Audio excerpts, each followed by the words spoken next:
chers collègues, un petit clin d'œil pour commencer comment et avec quel fou il a porté ce dossier d'égalité Bretagne très haut débit depuis le précédent mandat. Et j'ai presque envie de dire que Bretagne très haut débit pourrait s'appeler Bretagne très haut débit. Ça serait bien mérité. Pour revenir à mon propos, il est vrai que les efforts déployés par la région Bretagne pour développer l'accès pour tous au très haut débit sont incontestables, ainsi qu'en attestent nos engagements financiers qui sont donc quand même à 2 milliards d'euros d'ici 2030.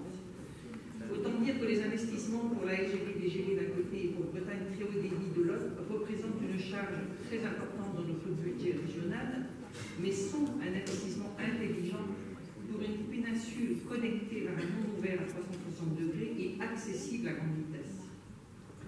Il est utile de rappeler que c'est la loi de modernisation pour l'économie du 4 août 2008, la fameuse LME, qui a donné le cadre juridique au déploiement du très haut débit en France. Dès lors, notre région et bien d'autres ont payé très cher la disparition du service public des télécommunications.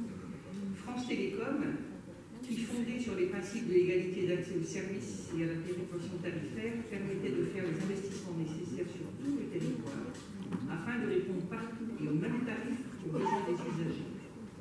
Cette politique, qui était portée par un opérateur public unique, a surtout rendu possible l'accès au téléphone pour tous sur l'ensemble des territoires, faisant qu'à l'époque, l'Hexagone était une référence mondiale en matière de télécommunications. Parions que nous serons demain une référence mondiale aussi en matière d'accès au très haut débit, vu les efforts que notre région et les autres collectivités font dans ce sens.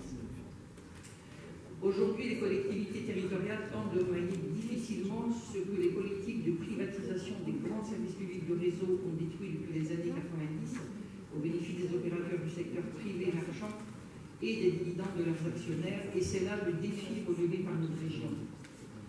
Je rappellerai ici les âpres négociations où, grâce à la pugnacité de la région, une petite ville comme Guingamp a été imposée à Orange dans son projet de déploiement.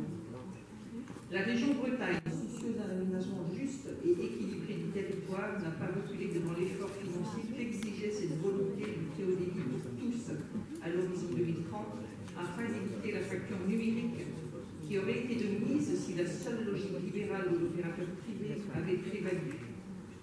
Grâce à la culture du décider ensemble du B16, la Bretagne s'est fixé l'ambition maximum du taux de 100% des Bretons et Bretonnes connectés en 2030.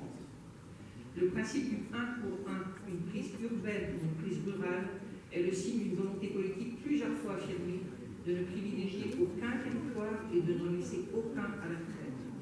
L'internaute des champs est aujourd'hui aussi bien loti que l'internaute des villes. Plusieurs membres du Césaire ont attiré l'attention de notre Assemblée vers une question relative à l'emploi. Ils observent et regrettent que les entreprises bretonnes de travaux publics, y compris de taille intermédiaire, qui disposent des compétences et du savoir-faire pour effectuer ce type de travaux, n'y aient pas suffisamment accès. Alors que les fonds publics bretons émanant des EPCI, des conseils départementaux et du conseil régional sont fortement mobilisés. Ils souhaitent que ce déploiement crée plus d'activité dans les entreprises locales, car il semblerait qu'actuellement Orange et sa filiale sous-traitent beaucoup à des entreprises extérieures à la Bretagne. Notre collectivité devra donc être très vigilante au moment du lancement des marchés pour les prochaines tranches. Pour autant, nous pouvons nous réjouir collectivement de voir l'émergence de cette nouvelle filière comprenant les fabricants de câbles optiques, les équipementiers, les bureaux d'études, les entreprises de génie civil, les opérateurs, les installateurs et les techniciens. Le projet Bretagne très haut débit mobilise déjà aujourd'hui 500 personnes, dont 200 allez-y. Et entre 2014 et 2016, la mise en place de ce a déjà permis la formation professionnelle de 100 personnes qui étaient à la recherche d'un emploi dans le domaine de la fibre optique. Des formations financées par la région et Pôle emploi, ces travaux participant à l'insertion par l'activité économique, on peut dire que là aussi c'est une belle réussite. Enfin, très loin de l'image d'une Bretagne pastéiste et nostalgique, Bretagne très haut débit et Bretagne cybervallée font la démonstration que la Bretagne et ses habitants sont entrés de plein pied dans le XXIe siècle. Pour autant, ils se soucient aussi des générations les plus âgées qui n'ont pas adopté le numérique ou n'ont pas su s'y adapter et auxquelles on propose parfois la domotique pour remplacer une présence humaine qui restera irremplaçable dans le domaine de l'accompagnement social, tout comme le numérique ne remplacera jamais la présence et la pédagogie de l'enseignant dans une salle de cours. Ne l'oublions pas.